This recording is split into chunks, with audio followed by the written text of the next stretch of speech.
Right, I'm with Deputy Tadier. We're talking about the Electoral Commission proposals and what's going to happen next with the reform plan. It goes back to the States, and then what? That's right, so it's now been lodged officially by PPC. There's a 4-week lodging period, so that means that on the 19th of February, if my maths is correct, it will be debated in the States. The Referendum Act sets up the legal framework for the referendum, but it also sets out the actual questions that will be asked in the referendum. That will be approved by the states, subject to amendment. It's possible that there may be amendments. I suspect the amendments, unless they're very compelling, won't be successful, but we'll wait to see what they are. The extent of that discussion in the States and the amendments, it could be the whole thing could get changed. Presumably the Plan A, Plan B, Plan C, that could be completely rewritten or cancelled, presumably. That's entirely possible. There's a presumption that there's a fairly strong case for it going through unamended, because a substantial amount of work has been done by the Electoral Commission.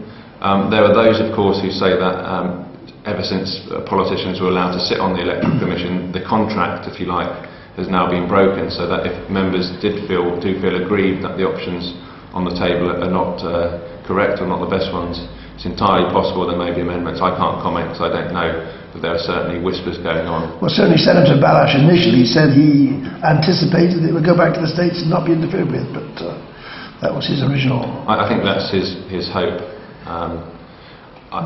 In real terms, I think whether there are amendments or not, unless they're very compelling amendments and that actually achieve something, the referendum will go ahead as is currently envisaged. And certainly for my part, I'll be endorsing option A. I think it's the most sensible option, it's the only sensible option on the table. It's fair, it's clear, it works, and it makes everybody equal, both in terms of the public representation. It does a great deal to re-equalise the distribution of seats so that the countryside will no longer be overrepresented at the expense of the urban areas.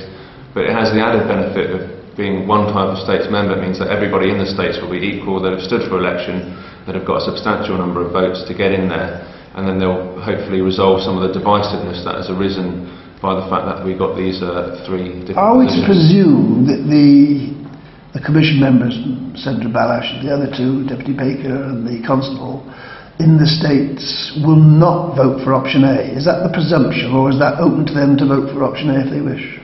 I think we've got to be clear about this, because it's the public who are going to be voting in the referendum for option A.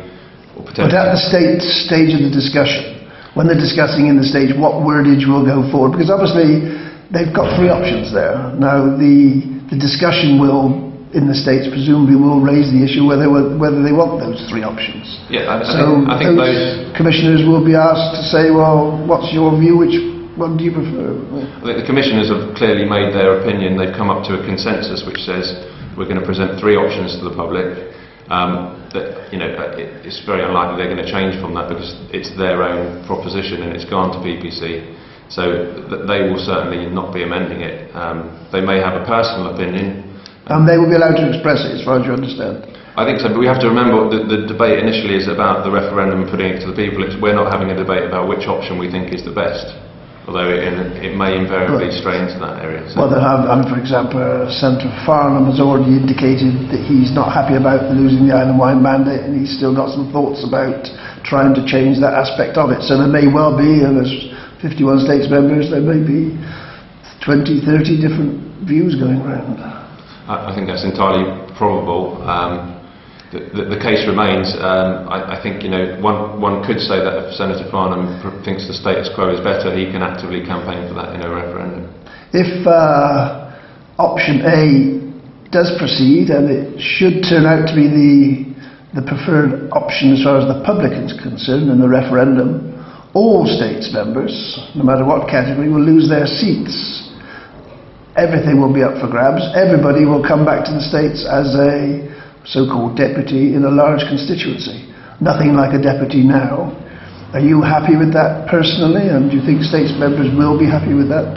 I personally would be delighted with that outcome. I think it would be wholesale change, puts everybody on an equal footing, as I've said, both the public and states members, and I think it does give a more democratic representation of the population in our legislature. I think the other good thing, which is quite attractive, and no system is perfect, that you will lose your link with your direct constituency as a deputy, for example, or in some cases with the constables. But the point is that it does allow a greater cross-section to be successful when standing for election, because there won't be any uncontested elections, and people can chance their arm in an election and get elected. Hopefully more women will come forward, because we have a lack of women currently in the States, because the current system doesn't seem to encourage them to come forward, even though we know that they're just as capable as men at running their lives and running potentially the affairs of the All island. the districts will have a similar number of voters. 13,000 is the sort of figure they're looking at. That would be a considerable higher number of people than you already represent in your parish constituency. You're already a busy states member, I know. You already do scrutiny work.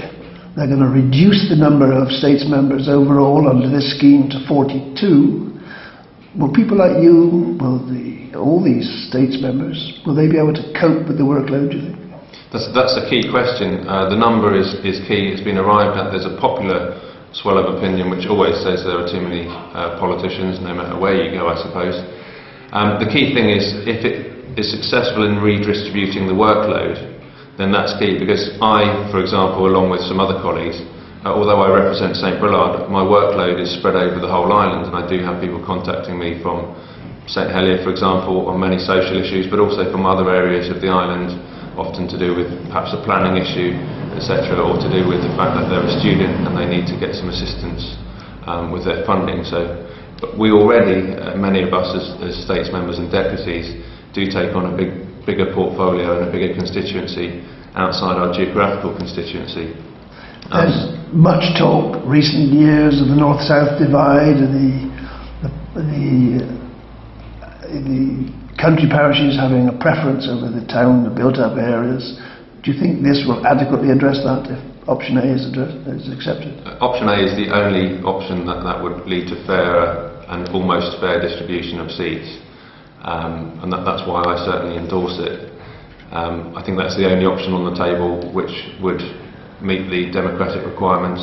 There's also a risk that if we choose anything other than option A, we will be leaving ourselves open to legal challenges for representations to the Privy Council, which says that actually we've adopted a system here which is hugely undemocratic, which is not human rights compliant.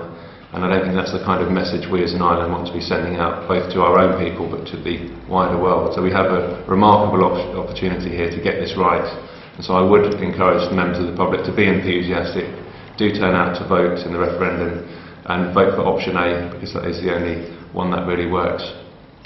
Okay, we'll see what happens. Thanks very much indeed.